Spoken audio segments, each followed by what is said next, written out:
when you create your sheet set, you define whether that sheet set is going to be a profile sheet set, a plan grid sheet set, a custom sheet set, or a cross-section sheet set.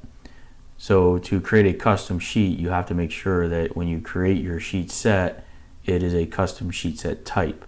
If I click on custom sheet set type here, I can give it a name, and we can just call this plan details.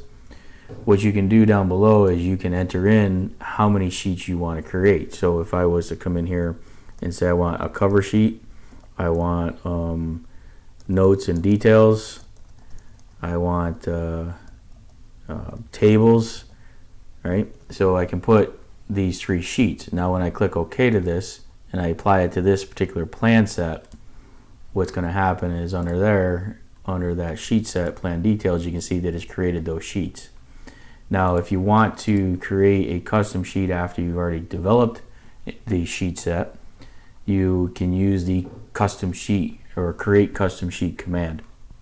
You want to make sure that you pick the sheet set or the plan set that the sheet set that you want to create the custom sheet to, and then click on custom sheet. You can see that it's going to create this detailed sheets.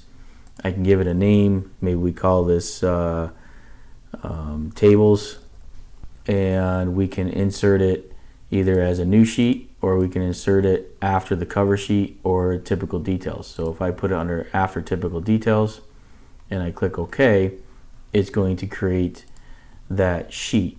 Now if we take a look at this by right clicking and looking at the new sheet view, you'll see that it creates a sheet view, and you'll notice that this one has a title block on it.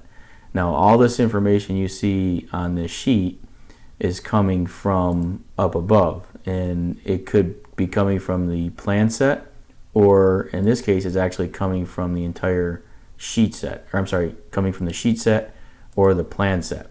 So if we right click on this and do a new sheet view, you'll see it looks very similar, is that all this information here is actually at the higher level. So every time you create a new sheet or plan set, it's using this title block information all the way through. And then on our plan sheets, on our section sheets, and so on, it's going to create those additional sheets, but it's going to use this title block information. So I only have to do that title block one time.